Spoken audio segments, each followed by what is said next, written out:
It's fair to say the past 36 hours have been turbulent and testing for the Prime Minister. Kiri Allan is gone. We all know the story. Let's cut to the chase. Here is the Prime Minister, Chris Hipkins, with us live from Wellington this morning. Prime Minister, thank you for being here. Have you spoken, or have you heard from Kiri Allan since yesterday morning when you last did?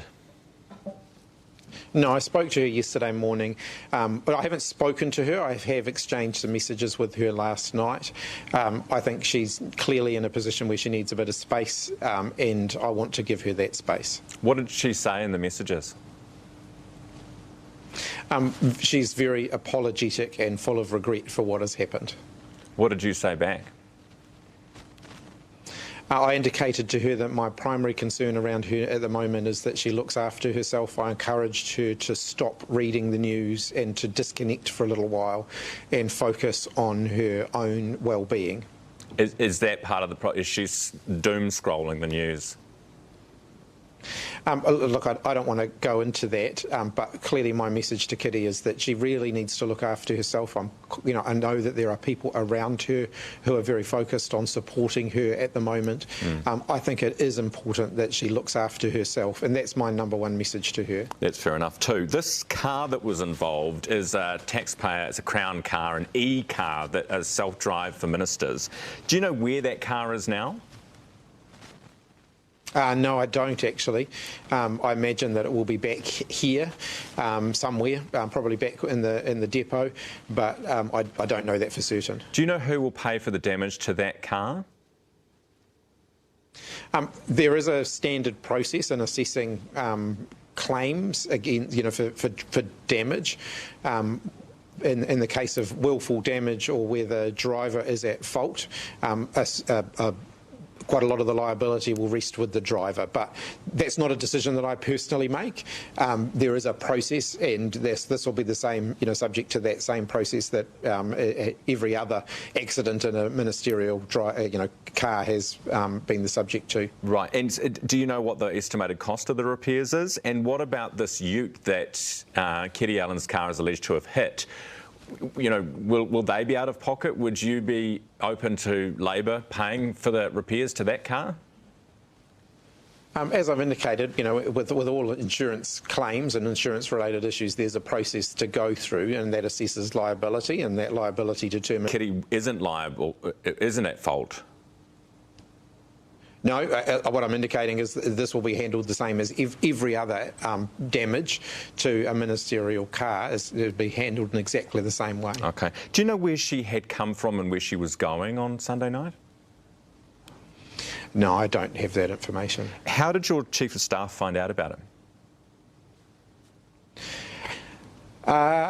I'm not actually 100. I think he was contacted by a journalist. And then I was contacted by the Minister of Police, who had been contacted by the Commissioner of Police. Right, so it went to the Commissioner first, then to the Minister, and then to you. Talking of ministers, it seems you've got a bit of a problem, Prime Minister. You took Nash at his word. He said no more scandals, no more scandals. There were more scandals.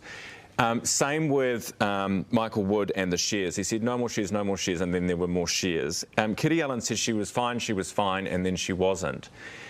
Do you accept that you might have a bit of a problem in terms of leadership skills when it comes to identifying when somebody is telling you the truth? I think in the case of both Stuart Nash and Michael Wood, the issues that we were dealing with were, issues that actually predated even my time as Prime Minister. Had I had all of the information right at the get-go, I might have made different decisions in both of those cases. But in reality, as a Prime Minister, you can only make decisions based on the information that you have at the time. And the fact that they didn't give me the full information at the time clearly has had quite an impact on what's happened to both of those people. Yeah, but it took... In the case of Kiri, it was dragged out though, wasn't it? This is the problem. I mean, do you have the ability to look someone in the eye without perfect information, because there's no such world as perfect information, to look someone in the eye and know whether they're telling you the truth? Well, look, I think people are human beings. People make mistakes. When they do, I expect them to be fully open and upfront with me about that. And I'll generally give people a second chance where they, where they're not fully open and upfront with me about that. There are consequences of that, and there were in both of those cases. How many ministers? In Kiri's case, I did have a long conversation with her before she returned to work, where she indicated that she'd received the professional support that she needed and was ready to come back to work. I had no reason to question that. And in fact, last week you would have seen that she was doing a good job as a minister. Yeah, but you say you had no reason to question that. There were some tweets that she sent out late at night that were later deleted, talking about the issues with her partner and moving on from that relationship, etc. I mean, there were so many red flags it wasn't funny. Did you ring somebody who is really close to Kiri to see, is she okay, or did you just take her word at it again, as you did with Wood and with Nash? No, I had conversations with a number of people who are close to Kiri before she came back to work, all of whom indicated that she was in a much better position, that she was back to her old self, and that she was ready to come back to work. And we actually saw that last week in her performance on the job.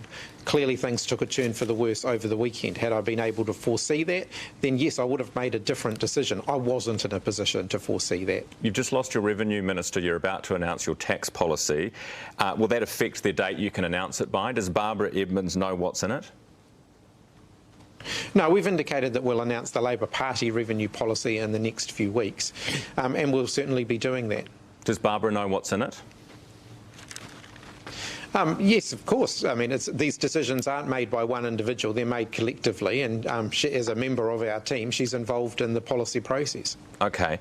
So the Revenue Minister, former Revenue Minister David Parker, because he's relinquished the portfolio, when he did that, do you think he did it because of the wealth tax situation? Do you think there was a link there? I gave him the transport portfolio a couple of weeks ago, which he's really sinking his teeth into. He's got RMA reform going through Parliament this week. He's got a lot on his plate at the moment. He indicated to me yesterday, given I was doing a reshuffle, that he would be keen to relinquish the revenue portfolio. I accepted that. I've given that to Barbara Edmonds, who I think will do a great job. She's a tax specialist. She understands the area well, and I know that she's really looking forward to getting into it. So you're seriously going to stand there and tell people you don't think there's a relationship between the fact you've just ditched David Parker's favourite policy?